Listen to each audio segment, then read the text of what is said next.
Je suis Clélie Cauvin, je suis chimiste de formation et actuellement je travaille au laboratoire Formatrix où je dirige l'usine de production. L'idée du master me trotte dans la tête depuis presque 10 ans. Je voulais effectivement partir parce qu'il n'y avait pas encore cette possibilité en Haïti pour aller faire ces études-là. Et je ne dirais pas par hasard, mais j'ai discuté avec 2 amis qui étaient des promotions précédentes et qui m'ont encouragé à rester en Haïti et à étudier pour le master. Avec cet encouragement, j'ai pris les renseignements et j'ai vu que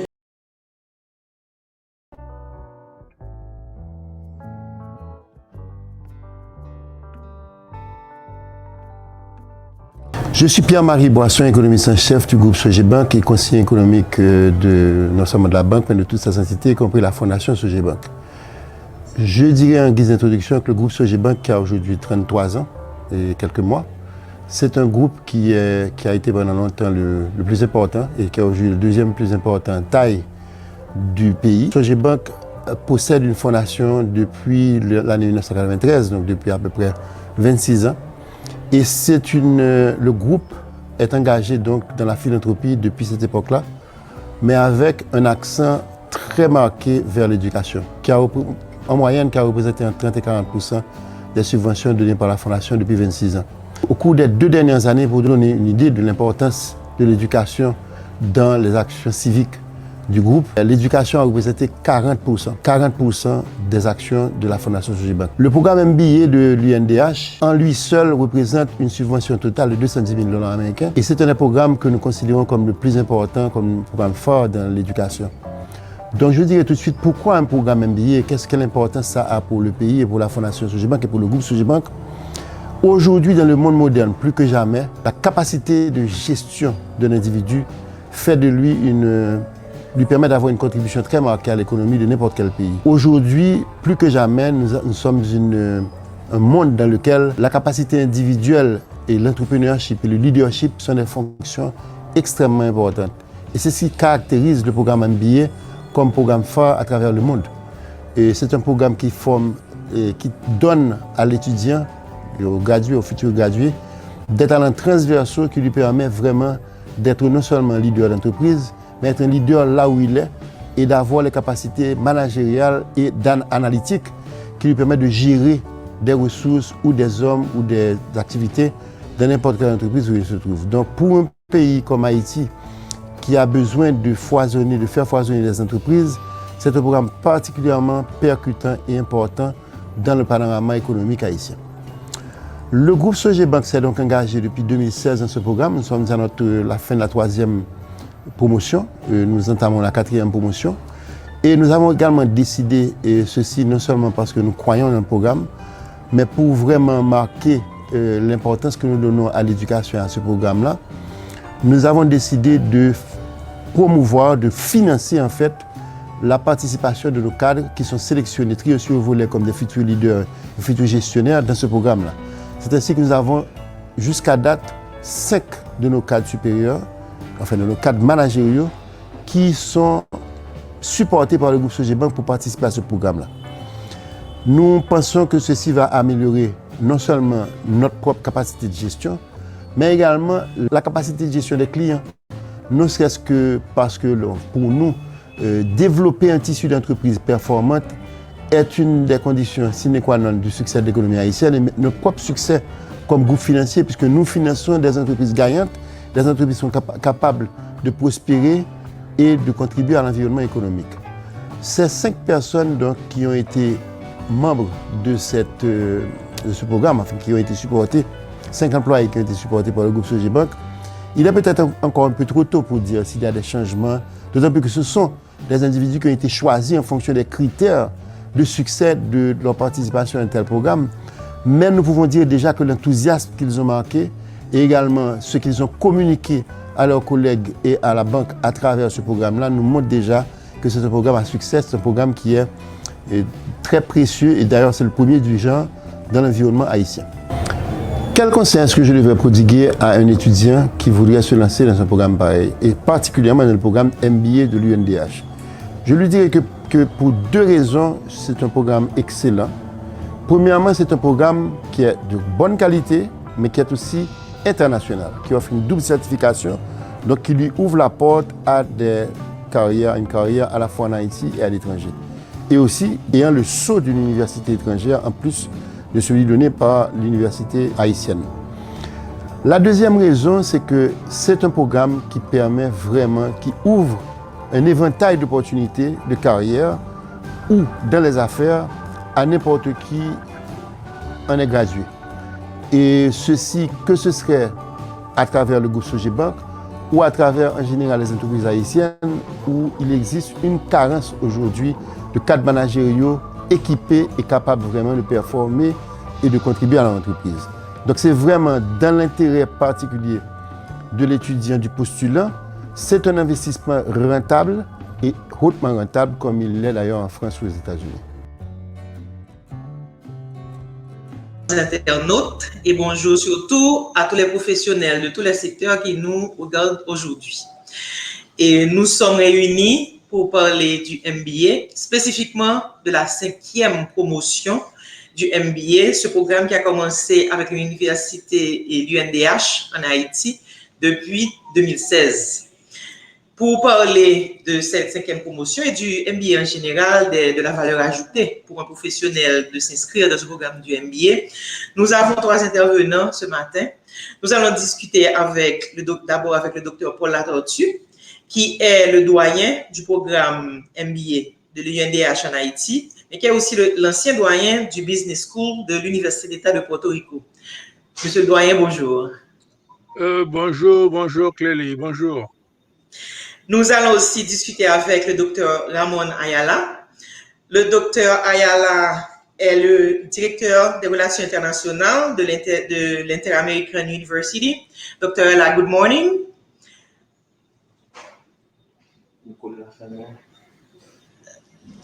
Nous allons aussi discuter avec Robert Parette Jr., qui se passe de présentation dans le monde de la finance en Haïti, qui est le PDG du groupe Profit en Haïti et qui est aussi responsable du sommet, l'un des responsables du sommet de la finance en Haïti.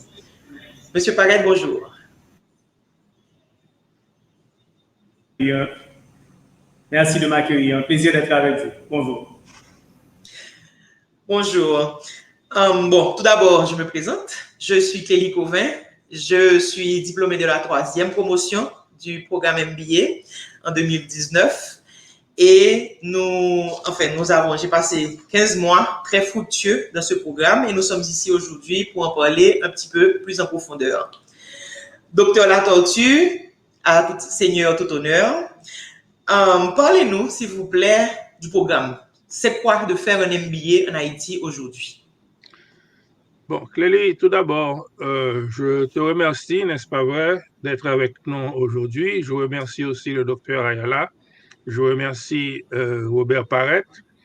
Et nous sommes en train de faire le lancement de la 5e promotion du MBA en Haïti. Et c'est un programme relativement jeune. Nous sommes créés depuis décembre 2016, mais nous sommes déjà à notre 5e promotion. Près de 200 étudiants sont passés dans nos rangs. De ces 200 étudiants, à peu près 150 auront terminé et à peu près entre 80 et 90 ont accédé, n'est-ce pas vrai, à la double diplomation avec Porto Rico. Donc, le programme MBA, c'est une maîtrise en administration des affaires. Comme tout programme de maîtrise, il faut d'abord avoir une licence pour y accéder. Et une licence dans n'importe quel domaine. Ce n'est pas nécessaire d'avoir une licence en comptabilité ou bien en économie ou bien en management. Vous pouvez être un ingénieur et être admis au programme. Vous pouvez être médecin et être admis au programme. Vous pouvez être un infirmier ou une infirmière et être admis au programme. Tout ce qu'il vous faut, c'est une licence. Une licence déjà terminée. Et la formation, c'est une formation avancée en des questions de management, c'est-à-dire qu'on apprend à analyser la situation des organisations qu'on dirige pour pouvoir prendre des décisions tout à fait correctes étant donné les objectifs que nous recherchons. Donc, c'est un programme où on prend des cours d'économie, on prend des cours de comptabilité, on prend des cours de finance, on prend des cours de marketing, on prend des cours de management. On reçoit des managers du pays et de l'étranger qui viennent nous parler de leurs expériences. Et on part aussi en voyage à l'étranger. Tout le monde ne part pas, mais jusqu'à présent, c'est seulement la promotion présente qui a des difficultés pour partir parce qu'il y a le COVID et les gens ne sont pas encore vaccinés et autre chose. Mais nous insistons, n'est-ce pas vrai, pour qu'on aille visiter les pays et voisins pour que nous puissions voir ce qui arrive dans ces pays et pouvoir déduire ce qui n'arrive pas dans notre pays parce que nous aussi, nous devons avancer. Alors moi, je répète encore, c'est une formation qui nous donne une formation aussi bien académique que professionnelle pour pouvoir apprendre un peu de l'art et de la science de diriger des organisations. Une entreprise est une organisation, qu'elle soit privée ou publique, et une école est une organisation, une faculté est une organisation, un hôpital est une organisation, une municipalité est une organisation, et une coopérative est une organisation, une banque est une organisation, et même une paroisse est une organisation. Donc on a un peu tout le monde, on met les gens autour de la table. Il ne s'agit pas seulement d'apprendre ce qu'il y a dans les livres, c'est aussi d'apprendre ce que font les autres, ce que représente la réalité, pourquoi les choses ne marchent pas dans les entreprises et dans l'économie, dans le monde de la finance. Et donc, voilà, c'est ce que nous faisons. Donc, nous croyons que ce que nous faisons est d'une importance extraordinaire pour la conduite et pour une meilleure conduite des choses dans le pays haïtien. Merci, Dr. Latortue. Dr. Ayala, please, can you explain us how does it work? What is the added value for a student who is enrolled in the Haitian MBA to add to this competence the double diploma? Good. It's a pleasure. Bonsoir. The opportunity for the students that be part of the this program at the University of Notre Dame MBA, it's a give to them the opportunity to take courses to be transferred to Puerto Rico to our university. Our university is accredited in the United States, and that gives the opportunity for the student that complete our program to has a diploma accredited in the United States. This is the value added for this specific program. That's happened since 2019 when our president signed the agreement with the chancellor rector of the University of Notre Dame. And we already receive more than 90 students that are interested to have the diploma from our university plus the diploma for the Notre Dame University. It's a great opportunity for the students from Haiti to come to us and has an international recognition experience. Thank you, Dr. Ayala. We have to specify that this diploma is accredited in the United States. So that's very important for the people to understand that it's Yes. not only in the Puerto Rico or in Haiti, but in the whole United States. That's right, because our university, as Puerto Rico be part of the United States, it's accredited in the United States. All our courses and our Yes. programs are accredited in the United States. Yes. So when we are saying United States, we are saying the world. So Of course. this diploma open for the world. Of course. Okay, thank you. Yes, thank you, Dr. Ayala. Monsieur Paguette, encore bienvenue parmi nous. Comme PDG d'un groupe aussi important que le groupe Profin, quel est votre... Quand vous regardez ce programme, qu'est-ce que vous voyez? Je vois un outil de transformation. Vous savez qu'au niveau du groupe Profin, nous avons un adage pour dire que nous voulons faire les choses autrement. Nous voulons contribuer à une transformation sociale, à une transformation de ce qu'est la finance, mais naturellement la finance est au service de l'économie, au service de la création de richesse. Mais on ne peut pas créer de la richesse sans modifier les comportements et surtout sans modifier le savoir. Nous avons des ressources et de qualité ici. Malheureusement, nous en expédions beaucoup trop vers l'extérieur. Et pour créer un système, un écosystème où les entreprises, les entrepreneurs, les gestionnaires prennent l'engagement de s'attacher à non seulement créer de la richesse financière, mais aussi à créer de la richesse sociale et à créer de la richesse dans les comportements et dans les interactions, ça demande un bagage en matière académique, mais aussi un bagage en matière d'expérience. Et c'est là que le programme MBA a toute son importance pour nous par rapport à notre propre démarche, dans la mesure où il met en commun des individus, comme l'a dit le docteur Paul Latortue, qui sont dotés déjà d'un minimum académique, puisqu'ils sont tous dotés d'un niveau de licence, mais qui viennent de différents secteurs et qui se retrouvent pendant une certaine période dans un espace où ils mettent en commun leur expérience et leur savoir, mais ils sont surtout exposés à l'acquisition de connaissances qui sont importantes pour aller servir essentiellement, comme on parle de MBA, une grande partie de ces ressources vont se retrouver dans le monde de l'entreprise. Pour nous, nous avons un motto chez nous pour dire que notre mission au niveau du groupe Profin est d'aider, un, à créer de la richesse et deux, à répandre cette richesse.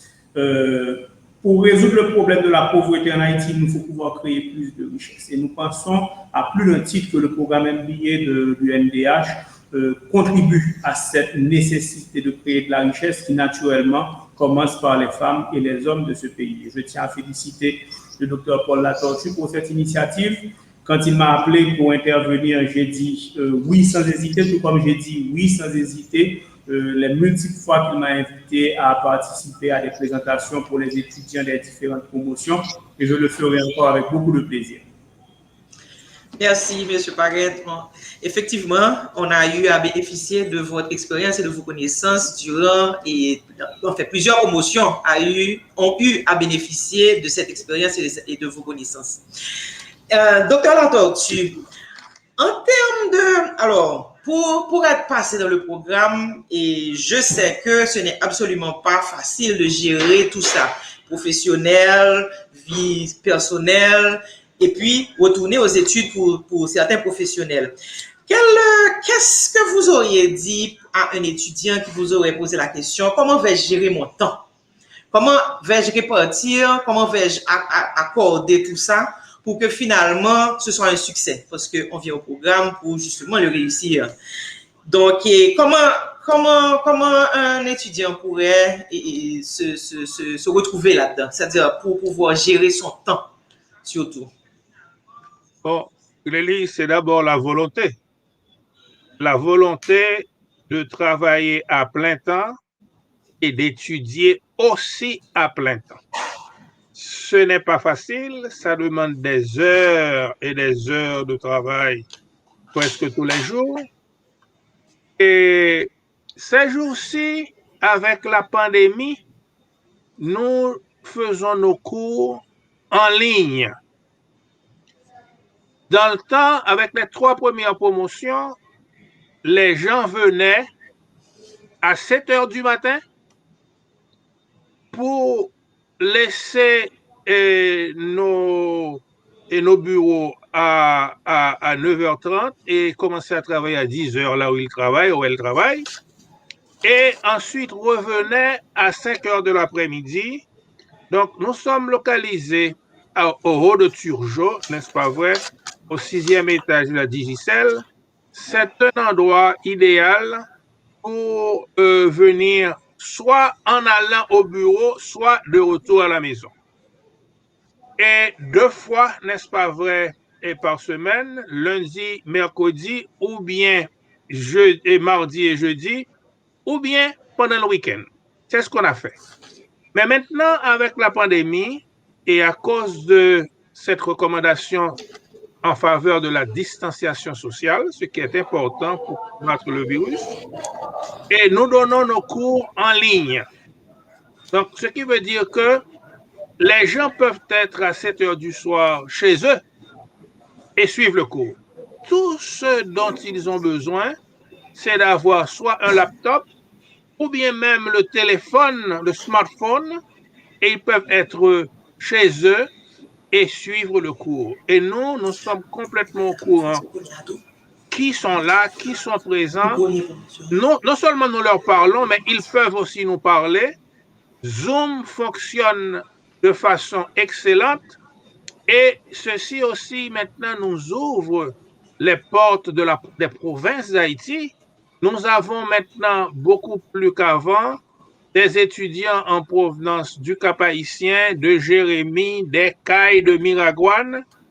Et nous pensons aussi que des étudiants haïtiens et des professionnels haïtiens en République dominicaine ou bien en Floride peuvent commencer à s'intéresser à ce que nous faisons dans la mesure où ils veulent apprendre non seulement des choses d'importance internationale, mais aussi veulent mieux comprendre la situation locale. Donc, nous sommes un enseignement, et c'est pas seulement un enseignement global, et c'est pas seulement un enseignement local, nous sommes un enseignement du genre glocal. Nos combinaisons, et nous mettons ensemble, n'est-ce pas vrai, et les connaissances universelles et les connaissances du pays haïtien. Donc, même si vous vivez à l'étranger, dans la mesure où vous voulez connaître comment les choses se font en Haïti, dans la mesure que et vous faites du commerce avec des gens en Haïti, dans la mesure où un jour vous voulez investir dans votre propre pays, je crois que cette formation est utile et pour les Haïtiens qui sont aussi en République dominicaine et qui sont en Floride ou n'importe où ailleurs. Et d'ailleurs, je peux vous dire que à l'occasion de la 4e promotion, une femme médecin, n'est-ce pas vrai, haïtienne, a commencé à prendre nos cours à partir de l'Afrique où elle travaillait, mais elle avait le plan de revenir en Haïti. Elle a commencé à suivre nos cours depuis l'Afrique, mais à mi-chemin, elle était déjà au pays pour continuer et faire les choses. Donc, c'est ça, et la magie de l'Internet. Nous essayons cependant d'avoir une partie présentielle dans la mesure où la situation dans les rues le permet. Nous faisons nos activités présentielles en fin de semaine. Voilà, c'est ça. C'est ça que je voudrais dire en ce moment-là et au plaisir de répondre à n'importe quelle autre question. Merci, docteur Latortue. C'est important aussi de savoir que maintenant, la technologie nous aide à arriver à plus de personnes encore. C'est-à-dire, vous avez bien mentionné la situation des rues, etc. Donc, on n'est pas obligé toujours de se déplacer pour venir au MBA chez soi ou bien dans son milieu de travail ou là où on a accès à cette technologie-là. On peut suivre des cours et pour accéder à cette maîtrise-là. I have a question for you, Dr. Ayala. I think that I forgot to mention that you are also a professor in the MBA program in Haiti. That means that since 3 or 4, I mean, maybe 3 promotions, you were traveling to Haiti to dispense your course, right? And you were teaching strategy. Yes. So as a professor, Yes, as a professor responsible for this very important course, how do you appreciate the level of the student that you encounter, that you have to teach since those fourth promotions? Yes, it's a pleasure for me. Has this a big opportunity to been there in Haiti and know excellent professionals. That every student has a lot of experience in different levels of the management of the organizations, and that's create an excellent opportunity to share their experience. And when we share about the concept from strategy, the experience for each of the students is very important to every discussion. We use the case study as a strategy of the share the knowledge of the course, and that give the opportunity to the students to not just receive other international experience in the cases, just to give the opportunity to the students to share, and when they expose the summary of the cases, they can receive a feedback, not just from me, from the other students that has a different experience. It's an extraordinary dynamic during each class that we share with them. Thank you so much. I remember my case study. Of course. Yes. OK. Monsieur Paret, un professionnel avec un MBA en Haïti aujourd'hui, surtout avec probablement une double diplomation reconnue par l'Inter-American University de Puerto Rico, quelles sont, je ne dirais pas ses chances d'emploi, parce que beaucoup d'entre eux sont déjà en emploi, mais quelles sont les perspectives de carrière, c'est-à-dire d'avancement de carrière pour un professionnel aujourd'hui, avec un sortant de l'MBA, de l'UNDH et double diplomation? Écoute, je ne vais même pas en faire clairer une hypothèse, et je vais prendre un cas concret et qui me réjouit tout particulièrement, puisque celui qui est le directeur général de notre tout nouveau projet Caribbean Venture Capital, qui est l'une des branches de notre fonds d'investissement, est M. Edex Tidé, qui a été l'un des membres de, je crois, la deuxième ou la troisième promotion du MBA de l'UNDH. Et d'ailleurs, c'est là que je l'ai rencontré pour la première fois. Donc, s'il fallait une réponse à la question, est-ce que le MBA ouvre la porte à des plans de carrière, je crois que cet exemple, parmi d'autres, est là pour répondre et oui, haut et fort. Et pour nous, ça a une importance toute particulière, et je l'ai dit et je l'ai souligné. L'importance du MBA pour nous est cette ouverture d'esprit qu'elle donne. Et comme nous sommes dans un monde qui change, tout à l'heure Paul Latortue faisait mention de l'impact du Covid et de l'agilité dont il a été nécessaire pour poursuivre et pour parfaire, eh bien, on a besoin dans ce monde qui change des managers, des gestionnaires, des leaders qui peuvent être animés par cette capacité d'adaptation et de changement. Et je crois que c'est l'un des avantages importants du MBA au-delà du simple niveau académique qu'il procure. Et pour le leader d'entreprise que je suis, je vais dire que c'est une marque importante. Et pour avoir échangé avec de nombreux membres des différentes cohortes du programme du MBA de l'UNDH, je peux vous dire que ceux qui en ressortent sont dotés d'un tampon qui les accrédite et de qualifications importantes qui représentent un attrait pour n'importe quelle entreprise qui veut s'inscrire de manière résolue dans des perspectives de changement, ce qui n'est même plus une option, qui devient une obligation si on veut considérer les défis du futur. Donc, en ce qui me concerne, et je crois que cette qualification ouvre au grand les portes soit de l'évolution dans l'environnement professionnel dans lequel on se trouve, soit de changement de plan de carrière dans un même domaine ou vers d'autres domaines.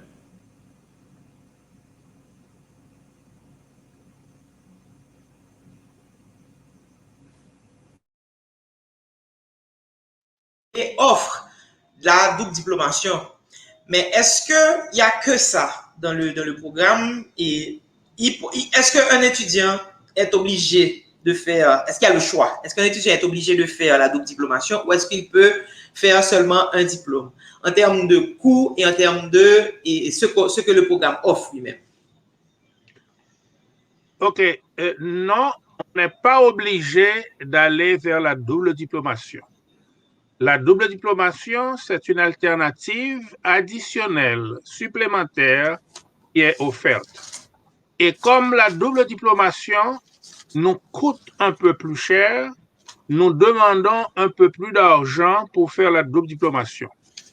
À partir de la 5e promotion, si vous désirez uniquement le diplôme MBA de l'UNDH, le diplôme va coûter $10,000 américains. C'est un prix extraordinairement bas et dans le concert international. Et si vous voulez avoir la double diplomation, c'est-à-dire que le diplôme MBA de Notre-Dame et en addition à cela, un deuxième diplôme MBA de l'Université interaméricaine, le programme coûte $15,000 américains. Et vous aurez à prendre des cours sur 15 mois. Et dans le cadre de la double diplomation avec l'Université interaméricaine, vous avez deux choix. Ou bien vous faites ce qu'on appelle la double diplomation proprement dite, c'est-à-dire des 15 cours qu'il faut prendre et 11 cours se donnent à travers les professeurs de l'UNDH et 4 cours à travers les professeurs de l'interaméricaine. Donc, ça fait 11 plus 4, ça fait 15. Mais il y a encore un autre choix possible pour la double diplomation. C'est prendre les 15 cours avec l'UNDH et ensuite prendre des cours supplémentaires dans un domaine donné. Ça, c'est un MBA avec une spécialisation. Il y a des gens qui ont pris la spécialisation finance, d'autres administration du personnel, etc. Tout à l'heure, Robert a fait allusion à M. Tidé. Tidé a pris la version spécialisation et est en train de terminer maintenant une spécialité en finance de l'Université interaméricaine. Et je dois vous dire que quelques-uns des professeurs de finance de l'Université interaméricaine ont fait beaucoup d'éloges pour nos étudiants parce qu'ils pensent que nos étudiants haïtiens ont eu et ont démontré des qualités exceptionnelles pour comprendre le monde de la finance. Moi, ça me fait plaisir d'écouter ces choses-là parce que ce sont des gens qui pourront continuer à servir le pays d'Haïti, soit dans les entreprises privées, soit dans les entreprises publiques, soit au niveau de l'État qui certainement en a besoin. Merci, Dr. Latortue. Et pendant qu'on parle de professeurs, on va un petit peu rester dans des professeurs. Parlez-nous aussi du corps professoral, du programme du MBA. Il y a des professeurs haïtiens et il y a aussi des professeurs étrangers. Et quel est le niveau et c'est quoi le pourcentage? Parlez-nous un petit peu de ce qui compose le corps professoral. OK. Tout d'abord, haïtiens ou étrangers, nos professeurs sont des gens totalement qualifiés. Et ils ont presque tous un doctorat, soit des États-Unis, soit du Canada, soit de l'Europe, Donc, ce sont des gens qui sont passés maîtres en la matière. Ils ont une préparation extraordinaire, et haïtiens ou étrangers. Et je vous dirais aussi que la plupart de nos professeurs sont haïtiens. Mais il y a des étrangers qui viennent nous donner des cours, soit à partir de Porto Rico, soit à partir des États-Unis, soit à partir du Canada, soit à partir de l'Europe, et peut-être très bientôt à partir de l'Amérique du Sud, certainement de la Caraïbe. Et il y a des visiteurs qui nous viennent. Et donc, c'est une ambiance internationale. Nous voulons que ça soit une éducation d'importance internationale, de rang international, mais aussi qui est dirigée pour mieux comprendre les défis d'organisation du pays d'Haïti, parce que vous comprenez bien, et on parle du développement économique. Le développement économique, ce n'est pas quelque chose qui sort des tiroirs. Et ce n'est pas quelque chose qui sort de la bouche uniquement des politiciens. Non, non, non, non, non. Le développement économique se fait tous les jours à partir des entreprises. Les entreprises peuvent être agricoles, peuvent être industrielles, peuvent être de services. Il faut augmenter la capacité de prise de décision correcte des gens qui dirigent, donc des managers des entreprises. Donc, c'est ça, notre éducation, et l'objectif, c'est de donner, n'est-ce pas vrai, et cette formation pour permettre de mieux comprendre. Mieux comprendre quoi?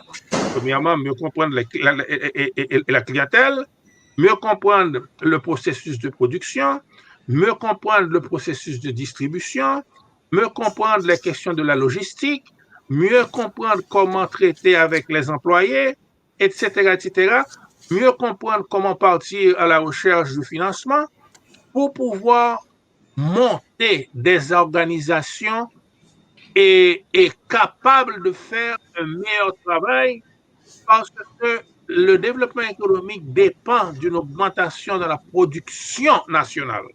Et si vous n'arrivez pas à le faire, il n'y aura pas de développement économique. Voilà, c'est ça notre emphase. Merci, Dr. Latortue. Il y a une question de l'internaute qui rejoint une question que j'allais poser aussi. L'internaute a demandé le processus de mise à niveau. Est-ce qu'il y a un processus de mise à niveau pour l'intégration dans le programme? Bon, et tout d'abord, définir ce que vous voulez dire par mise à niveau. Parce que nous avons trouvé que les gens que nous recrutons pour devenir nos étudiants sont des gens avec une préparation suffisante. Cependant, la mise à niveau pour nous est surtout au niveau de 3 cours de base. Premièrement, un cours d'économie. Un cours d'économie où nous parlons non seulement de la micro et de la macroéconomie, mais où nous faisons référence aussi aux problèmes économiques d'Haïti. Deuxièmement, un cours de comptabilité, parce qu'il faut comprendre la comptabilité et pour avoir accès, n'est-ce pas vrai, aux données de l'entreprise pour des prises de décision. Il faut comprendre la comptabilité pour comprendre la finance, etc. Et troisième cours, un cours de mise à niveau au niveau du management, c'est-à-dire un cours de base de management. Avec ces 3 cours pris dès le début, maintenant nous sommes prêts pour nous lancer, premièrement, à une étude plus approfondie des questions de la statistique, pour nous lancer à mieux comprendre, n'est-ce pas vrai, l'économie managériale, c'est-à-dire que l'économie des entreprises, l'économie des prises de décision, le fonctionnement des marchés, la question des coûts de production, etc., et la question des différents types de marchés. Et ensuite, on monte, n'est-ce pas vrai, à la comptabilité managériale, les cours de finance, les cours de marketing, etc., etc. Donc, les cours que nous définissons comme la mise à niveau, ce sont les 3 cours du début. 1, les principes fondamentaux de l'économie. 2, les principes fondamentaux de la comptabilité. Et troisièmement, les considérations fondamentales, n'est-ce pas vrai, du monde et du management. Après ça, on est lancé et ça grimpe de plusieurs crans et les cours deviennent un peu plus difficiles parce qu'il faut comprendre ce qui a été dit avant pour comprendre ce qui vient après.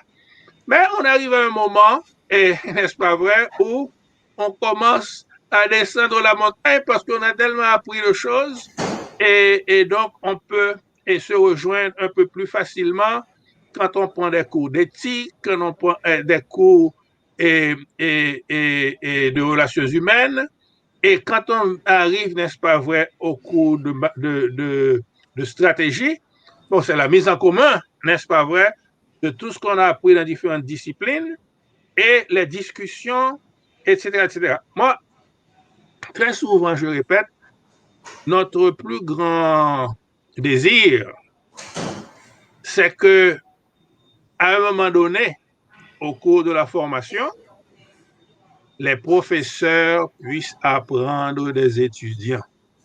Ceci est important parce que vous comprenez, le professeur peut bien avoir son diplôme de doctorat, mais vous avez en face de vous une trentaine, une quarantaine de gens qui viennent d'industries diverses. Et chaque industrie est un monde à part.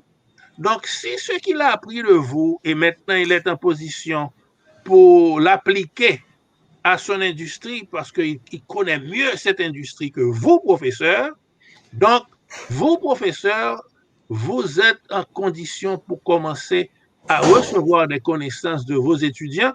Et pour moi, c'est ça vraiment le plus important. Quand j'arrive à observer qu'on a passé ce point-là, je sais que nous avons atteint nos objectifs. Merci, Dr. Latortue. I have a quick question for Dr. Ayala. Dr. Ayala, what did you learn from your experience in teaching in such a program as MBA in Haiti?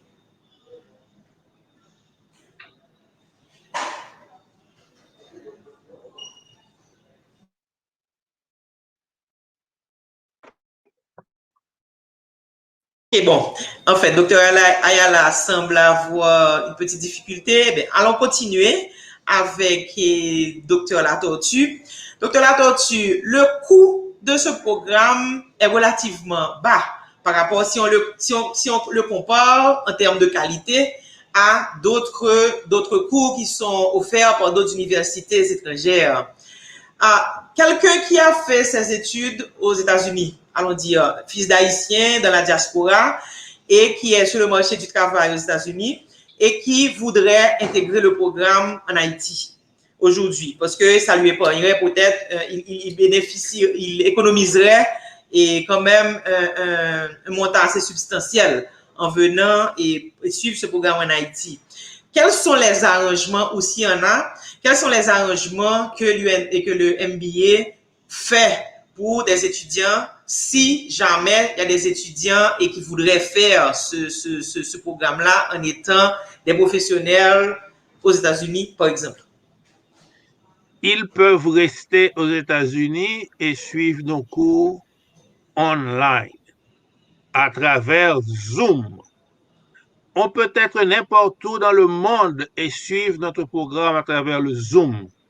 Alors, prenons la Floride par exemple.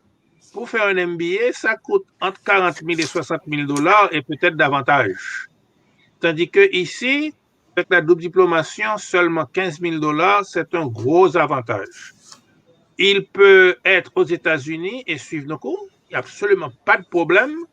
De la même façon que quelqu'un au Cap haïtien peut suivre nos cours.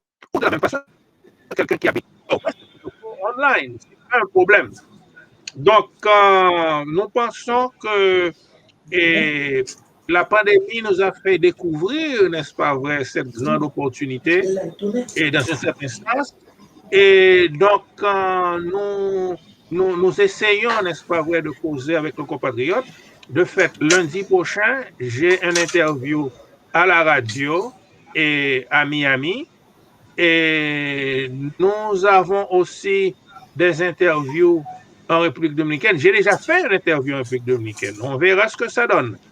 Et je sais que n'importe quelle innovation, ça prend du temps, n'est-ce pas vrai, pour que les gens s'en rendent compte de l'opportunité, mais petit à petit, l'oiseau fait son nid. Donc, il y a un effort, n'est-ce pas vrai, de marketing et pour pouvoir le faire, et nous sommes plus qu'heureux, n'est-ce pas vrai, de servir nos compatriotes d'Haïti et de l'étranger et de la diaspora. Et dans ce sens-là, je voudrais rappeler à tout le monde que, premièrement, notre site web, toutes les informations se trouvent sur notre site web, qui est le www.mba-undh.edu.ht. Et si on veut nous parler, notre téléphone fondamental pour ce faire, c'est le 509 48 84 88 88. Très facile à retenir. 48 84 88 88. Comme nous croyons dans le chiffre 20 tout. 48 84 88 88. Et les inscriptions sont ouvertes du 15 juin au 15 août. D'ici la fin d'août, tout le monde saura qui sont les admis et qui ne le sont pas. Et les cours commencent, n'est-ce pas vrai, à la première semaine d'octobre. Merci, Dr. Latortue. Dr. Ayala, are you here? Yes, I'm here. I'm sorry, Cleli. Okay, I want to say last question, but I had a question for you. What did you learn from your experience in teaching in Haiti, in teaching in such a program as the MBA? Yes, I learned a lot. The first things, it's related to the potential of the students that receive and share the information each other, including the contribution that the professor made at each course. This is the first thing. The other, it's the knowledge or the experience that each student has and the opportunity in their organizations to the contribution on each area for the students to make contribution to their organizations. That's the two main points that I learned in this process. And I always say to the students about the importance that receive the information, develop the knowledge to contribute to their organizations to make a better opportunity for Haiti for economic development. Thank you. En termes de... Alors, je voulais juste ajouter faire un petit commentaire sur la mise à niveau.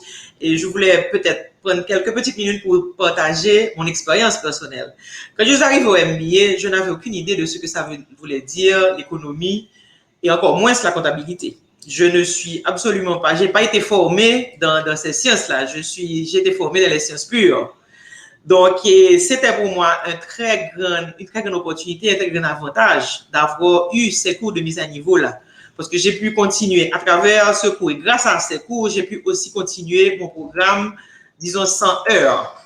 Donc, je voulais juste faire ce petit commentaire pour pouvoir encourager aussi les gens qui pensent, entre guillemets, qui n'ont pas de niveau. Et Dr. Latortue, tu viens de dire, je ne pense pas que quelqu'un ne soit pas de niveau. Je pense qu'il y a des professionnels, dépendant du secteur dans lequel ils évoluent. Allons dire une infirmière, par exemple, et peut-être pas, elle n'a peut-être pas eu des cours qui sont reliés à ces domaines-là.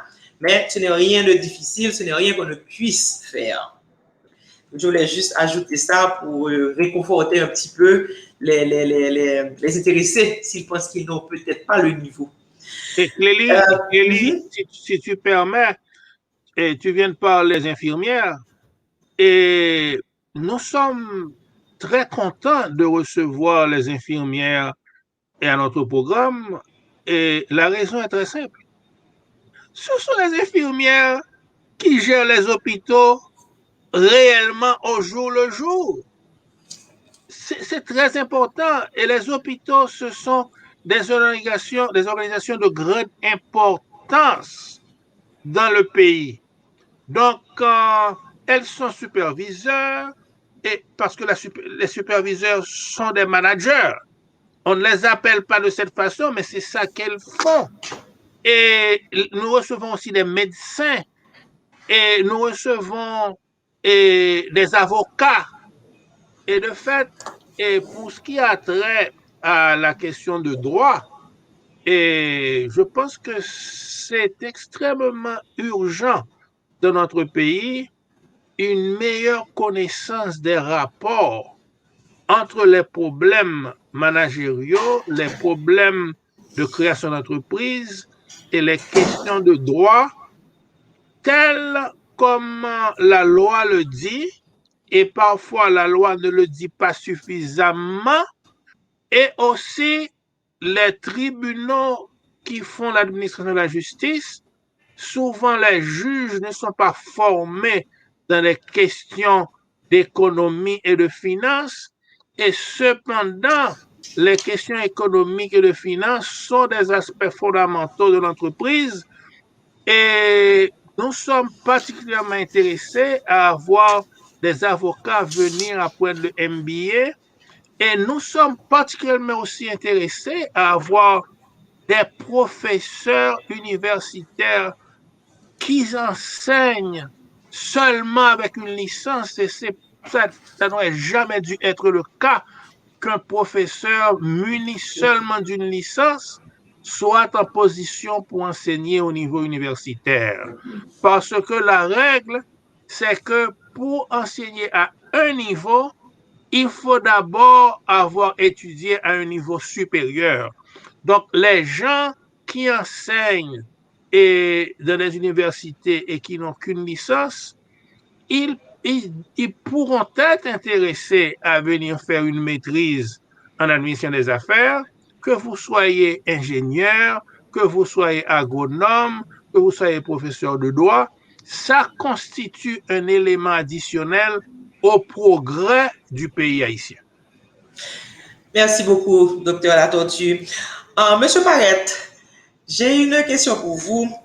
Est-ce que, alors je sais qu'avant Profine, vous avez quand même eu une expérience dans le monde du travail et dans le monde bancaire. Est-ce que cela fait une différence? Est-ce qu'on sent, en tout cas, la différence entre quelqu'un qui a une maîtrise et quelqu'un qui n'a pas de maîtrise? Ou du moins dans les postes de gestion et dans les postes de direction. Ok, c'est une très bonne question et je vais dire comme gestionnaire, je ne fais pas du niveau académique une condition sine qua non à la participation aux organisations auxquelles je participe ou voire à la promotion. D'ailleurs, je pourrais citer des cas de cadres qui occupent des fonctions très importantes dans notre groupe préalablement à la validation de leur diplôme. Et donc, je dis ceci pour souligner qu'avant toute autre chose, ce qui compte, c'est l'attitude avant l'aptitude. L'attitude avant l'aptitude. Mais il va sans dire que l'académique est appelé à forger l'attitude. L'académique expose, l'académique crée un challenge, nous met face à des défis qui renforcent les qualités de base. Donc, fatalement, quelqu'un qui a suivi un programme académique avec des défis importants, avec des enseignants qualifiés et qui est exposé aussi à la diversité, a plus de chances que celui qui n'y a pas été exposé pour progresser, mais je ne pense pas que c'est une condition indispensable. Et naturellement, c'est la raison pour laquelle j'encourage la participation à des programmes de formation comme le MBA. Maintenant, l'une des opportunités particulières que j'identifie avec le MBA de l'UNDH, encore une fois pour le souligner, c'est ce qu'appuie sur l'expérience. Et pour moi, la vérité, Clélie, c'est ce que j'ai identifié de mes... est-ce que je devrais dire mon nombre d'années de carrière? Ça risquerait de me vieillir, mais en fait, j'ai commencé dans le domaine bancaire en 1990 et j'ai gravi de nombreux échelons et j'ai commencé au plus bas de l'échelle et j'ai eu la chance dans ce parcours d'acquérir aussi des formations académiques. Et ce qui pour moi fait la différence, c'est l'expérience. C'est cette connexion avec la vie de l'entreprise, comprendre ses défis, comprendre le marché et pouvoir continuellement remettre en question. Je crois que s'il y a une chose qu'un participant au programme MBA doit pouvoir retenir et partir avec, tout à l'heure, Paul Lador, tu as dit que la vocation d'un programme comme celui-ci, c'est d'aider à la prise de décision. Et at the end of the day, c'est ce qu'un manager, un gestionnaire est appelé, un leader est appelé à faire continuellement, prendre des décisions. Mais comment prendre ces bonnes décisions si on n'a pas été exposé à l'expérience, si on ne comprend pas la machine qu'on est en train de faire bouger et si on ne comprend pas cette machine dans quel écosystème il évolue. Donc, oui, un programme de formation fait la différence, mais au-delà de l'académique, l'accumulation d'expérience compte. Et je vais terminer en disant, je vais répéter un conseil que je prodigues à tous mes collaborateurs. Ce que vous savez aujourd'hui ne suffit pas pour les défis auxquels vous serez exposés demain. Donc, pendant le MBA, après le MBA, et même pour ceux qui ne participent pas à un MBA, n'arrêtez jamais votre processus d'apprentissage. N'arrêtez jamais votre processus d'apprentissage et connectez-le avec l'expérience. C'est la formule tout au moins que moi j'ai appliquée dans mon plan de carrière. C'est celle que j'ai vu appliquer par ceux qui autour de moi ont réussi. Merci beaucoup, M. Parette. Et effectivement, n'arrêtez pas d'apprendre.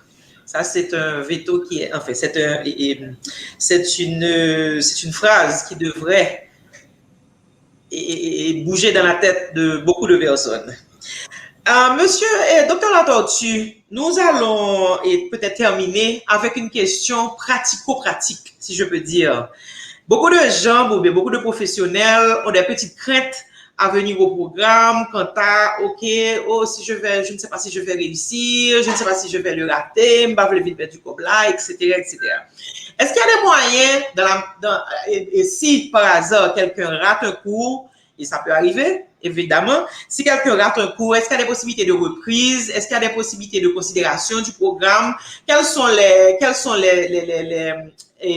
que le programme met à disposition de ceux qui n'arrivent peut-être pas à la première évaluation à passer le cours? Bon, oui, parce que notre objectif, c'est que les gens apprennent. Notre objectif, ce n'est pas de couler les gens. Nous ne faisons pas de cadeaux non plus. Il faut que les gens puissent montrer qu'ils ont appris quelque chose. Et il y a eu des cas où, pour raison de maladie, et quelqu'un n'a pas pu terminer un cours donné dans un mois donné, et oui, on leur donne l'opportunité, n'est-ce pas vrai, de prendre l'examen final et durant un autre mois. Donc, ça demande un travail assidu au moment où ces personnes sont en train d'apprendre autre chose. Il y a eu même des cas où quelqu'un arrivé au 10e cours et est tombé malade et n'a pas pu terminer, nous leur donnons l'opportunité de retourner à la prochaine génération de cours, donc à la prochaine promotion, pouvoir terminer sans avoir à payer de l'argent additionnel. Donc oui, et il y a des façons, nous ne faisons pas de cadeaux, mais je dois vous dire que plus de 2/3 des gens qui commencent et ont terminé avec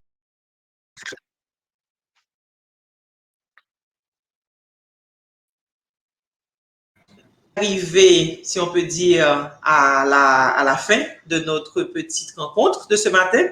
Mais j'aurais quand même demandé à chacun des participants, en 1 minute peut-être, de conclure pour nous. D'abord, Dr Latortue.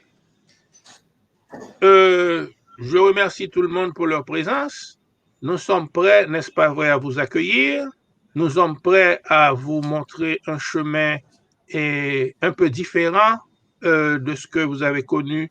Surtout, nous voulons que votre expérience au travail se mélange avec ce que nous avons à offrir en termes académiques, parce que après tout, le MBA, c'est un diplôme à la fois académique et professionnel. Et nous voulons vous servir parce que nous croyons qu'en vous servant bien, et vous allez devenir quelqu'un capable de mieux servir non seulement l'industrie dans laquelle vous travaillez, mais aussi vous allez servir le pays si ceci contribue à augmenter un peu la production nationale. Merci, Dr. Latortue. Dr. Ayala, in terms of conclusion, you have 1 minute to tell us your impression, what you wish us. Yes. It's a pleasure to be part of this excellent program. To all that hear us or see across the internet, it's a great opportunity to not just to receive a knowledge and the experience for excellence professors and other professionals that you're going to see during this program. The addition is to receive the opportunity to receive a degree from the university from the United States, in this case, Puerto Rico. This is a great opportunity. Let's give you the opportunity to be part of this, and you're going to enjoy this learning experience during the year or year and a half that you're going to use. Thank you. Thank you, Dr. Ayala. Monsieur Parrett, 1 minute.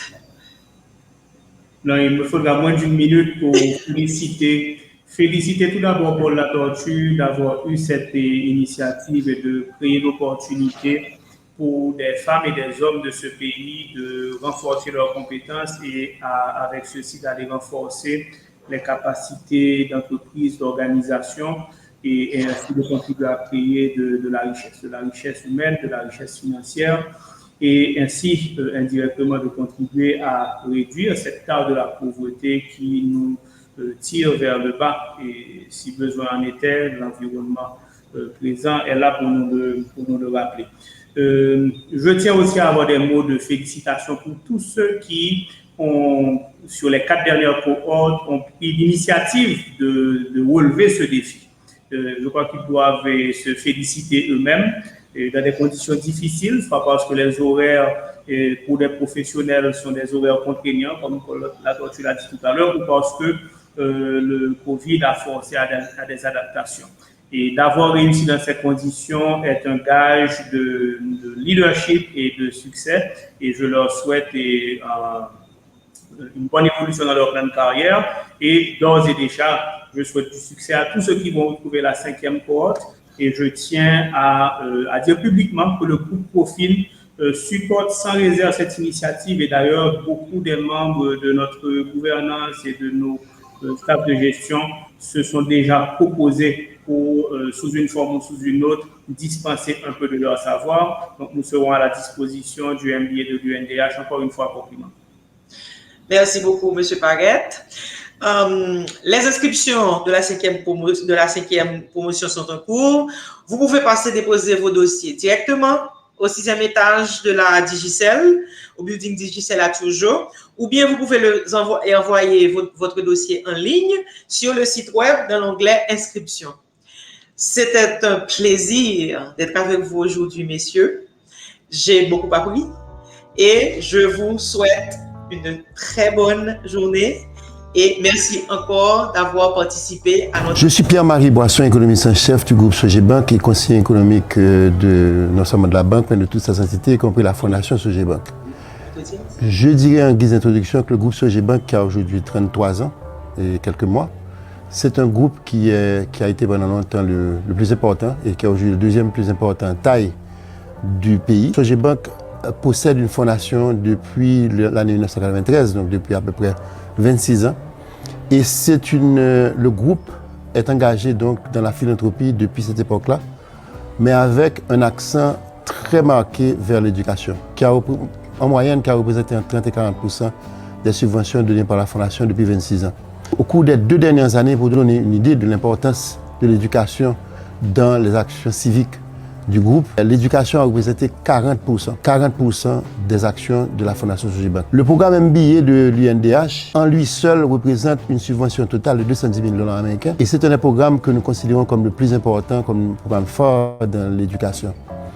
Donc je dirais tout de suite, pourquoi un programme MBA? Quelle importance ça a pour le pays et pour la Fondation Sogebank et pour le groupe Sogebank? Aujourd'hui, dans le monde moderne, plus que jamais, la capacité de gestion.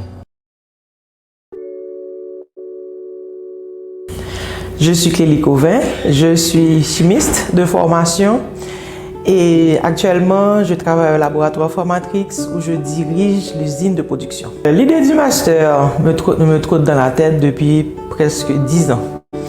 Je voulais effectivement partir parce qu'il n'y avait pas encore cette possibilité en Haïti pour aller faire ces études-là. Et je ne dirais pas par hasard, mais j'ai discuté avec 2 amis qui étaient des promotions précédentes et qui m'ont encouragé à rester en Haïti et à étudier pour le master. Avec cet encouragement, j'ai pris les renseignements et j'ai vu que c'était faisable. Au point de vue prix, c'était faisable pour moi, au point de vue disponibilité de temps, et je me suis inscrite. Il faut aussi dire que j'étais non seulement encouragée par un ami, enfin deux amis qui sont passés avant moi, mais dès que j'ai parlé de ça au management, à la direction générale, on m'a aussi encouragé à le faire parce qu'ils savaient aussi que j'avais ça en tête, ce projet-là. Donc j'étais vraiment bien encouragée avec la direction générale et ils m'ont vraiment dit vas-y, on est derrière toi. Au début, c'était un petit peu féerique parce qu'on ne se rend pas compte encore de ce que ça demande comme, je ne dirais pas comme sacrifice, mais comme engagement. Et ça allait très bien jusqu'à ce que je tombe sur les cours qui demandaient un petit peu plus. Là, il a fallu vraiment bien gérer le temps et bien gérer la disponibilité. Donc, c'est vrai que il y a des cours qui sont très demandants, mais je pense que si on est motivé, si on a comme moi la motivation, l'encouragement, on va s'en sortir. Donc, ça a été, je ne dirais pas facile, mais ça a été, au point de vue engagement, il faut vraiment s'engager pour le faire. Et puis bon, avec un petit peu d'encouragement, un petit peu de motivation personnelle. Au début, quand je me suis inscrite au MBA à l'UNDH, il a fallu réfléchir à comment j'allais balancer tout ça. Les obligations professionnelles, les obligations personnelles, les obligations familiales. Et il a fallu vraiment commencer à réfléchir à mon horaire, aux cours, aux obligations de remettre des devoirs.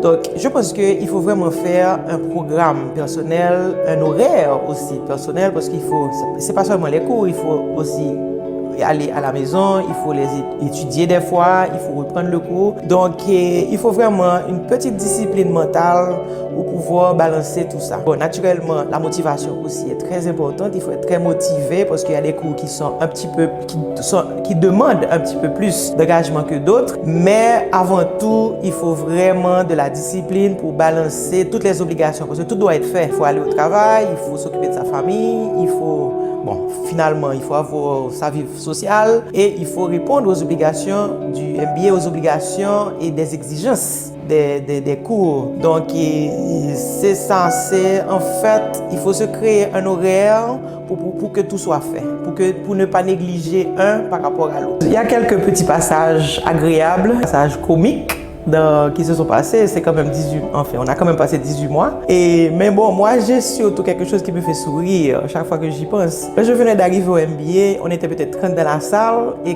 chaque fois qu'on se présentait au début des cours, il y avait des économistes, il y avait des comptables agréés, il y avait tout ça. Et puis moi je me regardais comme chimiste, je me disais mais Clélie, qu'est-ce que tu fous là? Donc je pensais que je regardais tous ces gens-là avec des diplômes qui étaient pour moi adéquats et je me disais waouh! Comment je vais m'en sortir? Mais ce qui est, si on veut, agréable, je ne sais pas si c'est comique, mais c'est agréable, c'est quand je commençais à recevoir mes notes. Et je me souviens la première fois que j'ai reçu ma note, et je voyais tous les visages blêmes autour de moi. Et moi, j'avais ma note, et finalement, moi-même, j'avais pas de raison d'être blême. Et je regardais tout le monde, je disais, pourquoi tout le monde est blême? Et puis moi-même, j'avais l'envie de sourire.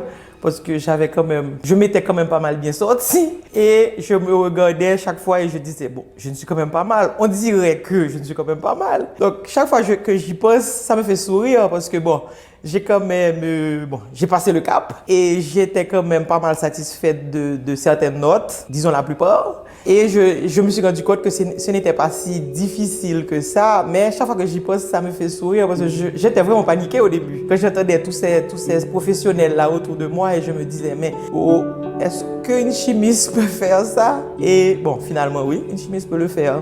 Au point de vue professionnel, le MBA que l'on donne à l'UNDH, pour ma part, moi-même, ça m'a vraiment beaucoup aidé. Et je vais peut-être prendre deux ou trois parties de la façon dont ça m'a aidé. La première chose, ce sont les cours de finance. Je n'y connaissais rien, absolument rien en finance, et je m'y connais en chiffres. Donc, comme je suis à la direction de l'usine, je suis souvent appelée à lire des états des résultats ou bien des trucs financiers. Et je faisais un petit peu du tâtonnement. 1 et 1 font 2, ok, pour moi c'est ok.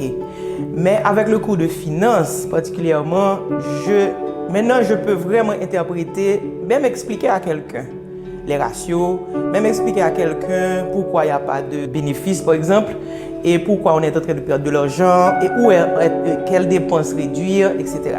Donc je pense pour moi, si on veut le plus gros bénéfice que ce cours à UNDH a eu pour ma carrière professionnelle, c'est que maintenant je ne suis pas une pro, mais je peux me défendre et je me peux défendre très bien quand il s'agit de parler finances. Le deuxième cours qui m'a vraiment aidé aussi, c'est le cours de gestion des opérations. Je suis dans la gestion des opérations, je fais beaucoup de choses qui ont rapport qui sont directement liées à la gestion des opérations. Donc, quand je suis arrivé à ce cours, je n'étais pas en terrain inconnu, mais de pouvoir serrer les notions et de pouvoir les mettre exactement dans leur contexte, ça m'a beaucoup aidé et j'ai beaucoup appliqué ça aussi. Même quand je faisais le cours, j'appliquais et par la suite, j'ai aussi pu beaucoup appliquer ça. J'ai même fait des formations pour mes collaborateurs en gestion des opérations. Et le dernier cours, en fait, qui est un petit peu lié à la gestion des opérations, en fait, qui est un petit peu lié à toute l'entreprise elle-même, c'est le cours de stratégie que j'ai beaucoup aimé et qui a finalement eu un impact très positif sur moi, sur mes collaborateurs aussi, parce que je leur parlais beaucoup de stratégie, je leur parlais beaucoup, voilà comment il faut voilà comment il faut élaborer la stratégie. C'est vrai qu'on avait toujours une stratégie, c'est vrai qu'on a notre vision, notre mission et nos valeurs, mais ça a renforcé encore plus les notions. Et quelque chose aussi, je dis souvent à mes collaborateurs, on a raison, on fait ce qui est bien parce que je l'ai appris. Et je vois que finalement, on était sur le bon chemin. Aujourd'hui, être sceptique en Haïti par rapport à une formation, je pense qu'on ne peut faire de reproche à personne.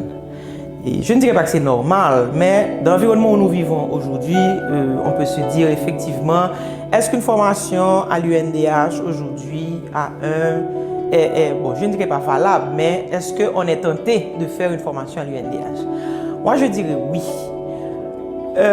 Parce que, premièrement, il y a le niveau de la formation. Le niveau de la formation n'a rien à envier à n'importe quelle formation qui se donne dans n'importe quel autre pays.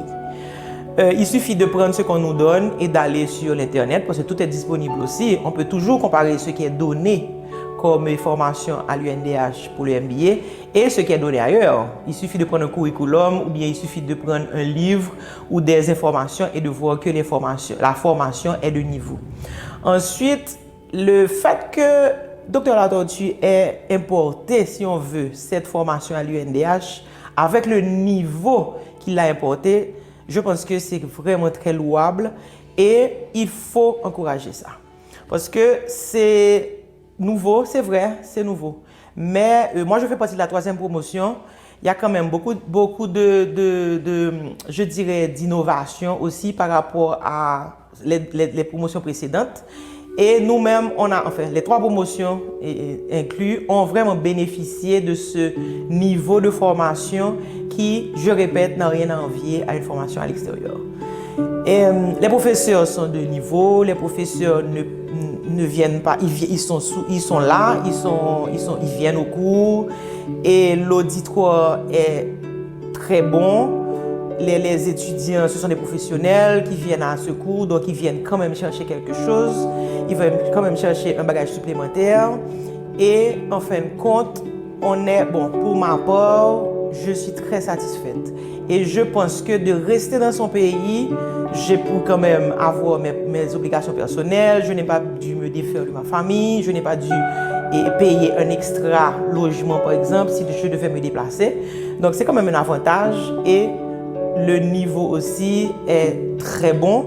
Donc pour moi, de faire, en étant un professionnel en Haïti et de faire son master MBA à l'UNDH aujourd'hui, c'est plus un avantage qu'autre chose. Donc j'encourage quiconque veut le faire parce que finalement ce n'est pas difficile, ça demande de l'engagement, ça demande de la discipline et de la motivation et on est chez nous. On peut s'adapter, on peut, et puis l'académique aussi est très souple par rapport aux obligations, par rapport à des empêchements. Donc, je pense que ceci peut-être ne serait pas compris ailleurs. Donc, et puis c'est quand même, on est quand même dans notre environnement. Donc, je pense que tous les éléments sont réunis pour que si le professionnel veut avoir son master, qu'il ait en bonne et due forme.